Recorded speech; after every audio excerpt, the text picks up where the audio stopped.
Anxiety, it's that tense, frightening feeling that people get when they feel threatened. It's a normal bodily function that serves to protect us when we feel threatened. So I'm going to get back into this series of videos on anxiety. Right where we left off from the last video. And this is some more coping skills, some more techniques to overcome anxiety. I'm reading this from a personal guide to coping with anxiety and worry. So, heading is more practice. The tense and release method of relaxation. A common technique for relaxation is to tighten and release each muscle group one at a time. By causing the muscles to feel fatigued, this method makes it easier to let go of physical tension and to relax. It becomes pleasantly soothing to let go. An alternative is to focus directly on relaxing and thinking of letting go. So that's an alternative to actually doing the tense and release method, is to directly focus on relaxing and letting go of whatever is causing your worry. And letting go of tension without first going through the tensing step.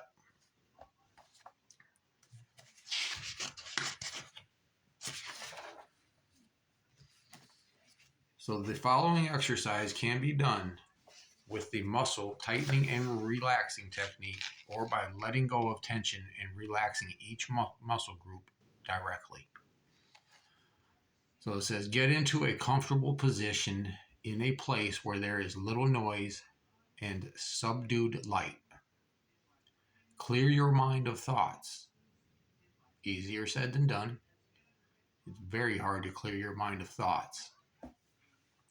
If you are feeling anxious, it may be difficult to calm your mind at first, but to the best of your ability, let go of anxiety-producing thoughts.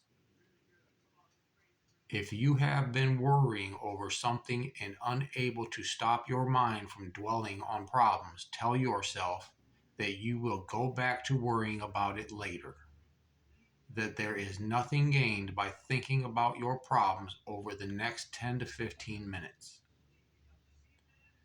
If you are still having trouble getting negative thoughts out of your mind, try replacing them with pleasant images.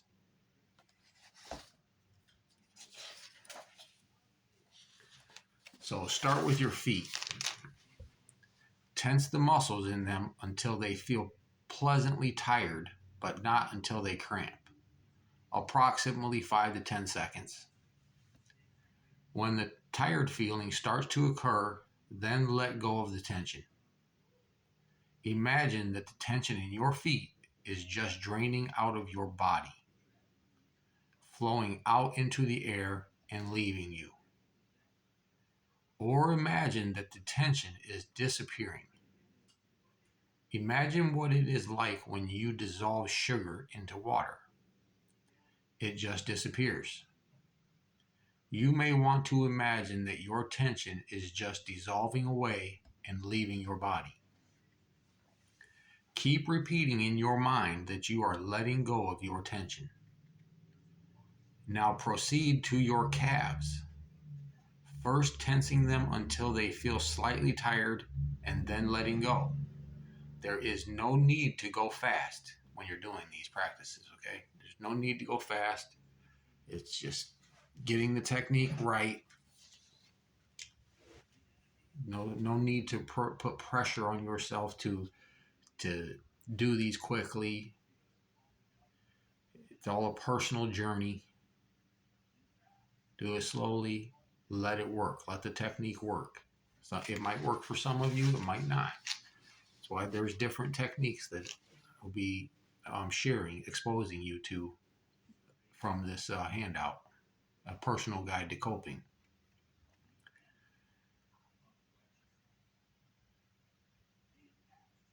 Now proceed to your calves, first tensing them until they... Okay, I must have skipped that part.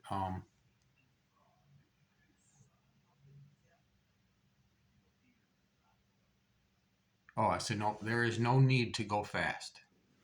In fact, you may want to slow yourself down, spending 30 seconds to a minute on each muscle group. 15 minutes overall appears to be a good length of time for relaxation. So 15 minutes.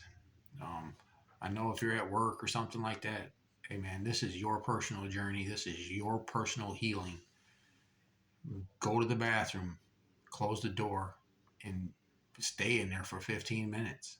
Um, you could even let your supervisor know that you're having problems with anxiety or something, and let them know that when you get overcome by this, that you have techniques that you're practicing to overcome it. Maybe they'll work with you. You know, I know my job works with me, and they care about our well-being. You just have to share and ask for help. So 15 minutes appears to be a good length of time for relaxation. For some people, listening to the ticking of a clock is a way to practice it, is a way of pacing themselves, counting out 15 or 30 seconds per muscle group. And it may also be very calming. I don't see, though, how you could be trying to concentrate on tensing and releasing your muscles and letting go of tension and also focusing on the ticking of a clock. But it may be possible. I have not practiced these techniques yet. I might take some time just to experience them and see how it works. But yeah, for some people, listening to the ticking of a clock is a way of pacing themselves, and it may also be very calming. For other people, clocks represent time and the urgent need to do something, thus keeping them tense. So, depending upon your particular personality, a clock may or may not be helpful. So, proceed to your thighs, then your hips, and your abdomen, and your chest, and your shoulders, your upper arms, your forearms, your palms, and your fingers. Then relax the neck, the jaw, your cheeks, around your mouth, around your eyes, your forehead, and your scalp. Pay attention to areas which remain tense after you are through. These may be problem areas that you will need to spend more time on in the future. Rate your tension from 0 to 10. Also note your anxiety. The whole purpose of this is to calm anxiety. So we have to monitor by writing it down, keeping a little journal. Note your anxiety level. Okay. How has it changed from when you started?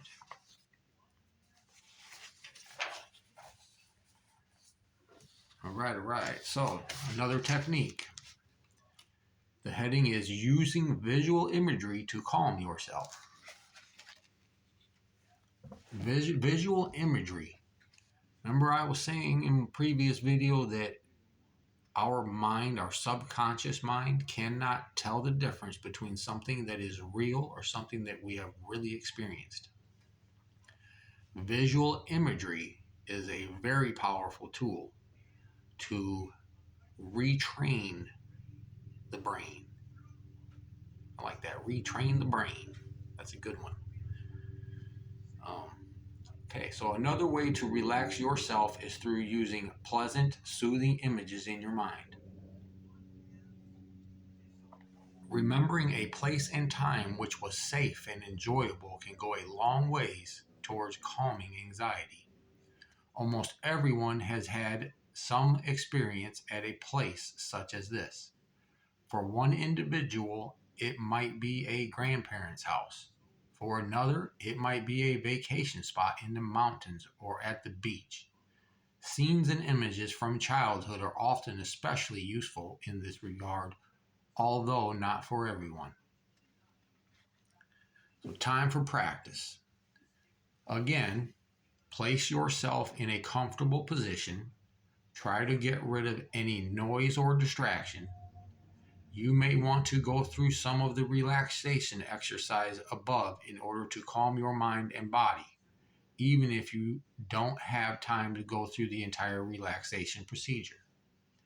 Now, image the scene which is most comforting to you.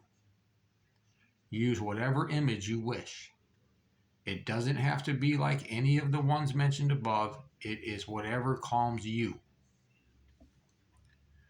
It can be helpful to re-experience the situation using as many of your senses as possible. Yeah, as many of your senses. So you try to use your five senses. The sixth sense, by the way, is faith. And we'll get into that later, but what is that? The five senses: hear, see, or hearing. Yeah, hear, see, smell, touch, taste. Is that what it is? Okay. I'll have to double check that, but I believe that's what they are. Okay. If you are particularly good at visual imagery, you may be able to see some of these small details in the scene. Note the colors, the shapes, the textures. So colors, shapes, textures. Then move on to the sounds. So that's touch, sight, hearing. What are you hearing in the scene? Even a calm mountain lake has some type of sounds associated with it, such as wind in the trees. At the beach, there are the sounds of the gulls and the waves coming in one after another. What are you feeling on your skin? It is the warmth of the beach and the sun? Or is it the warmth of the beach and the sun? Or the soothing coolness of the mountain air? Are there any tastes or smells in your scene? And most of all, remember the good feelings that you had internally, feelings of happiness there. Allow yourself to soak these up too. On different occasions, try using different scenes to see which ones are most effective for you. All right, so that was another couple, the tense and release and using visual imagery.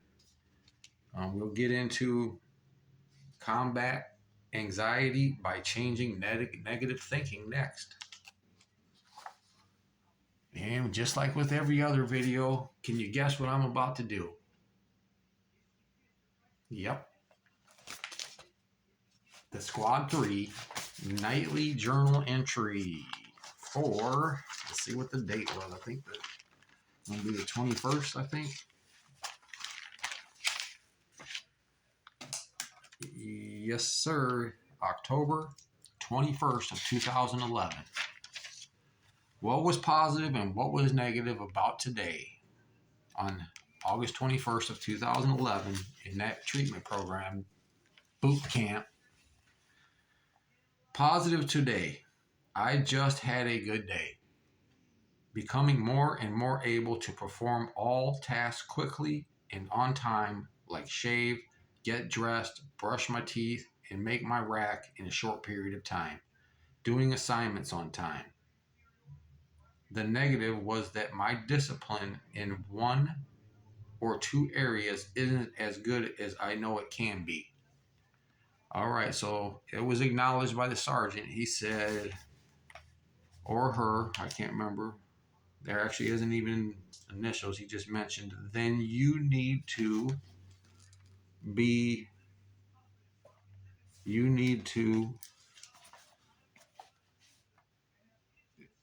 get them squared away.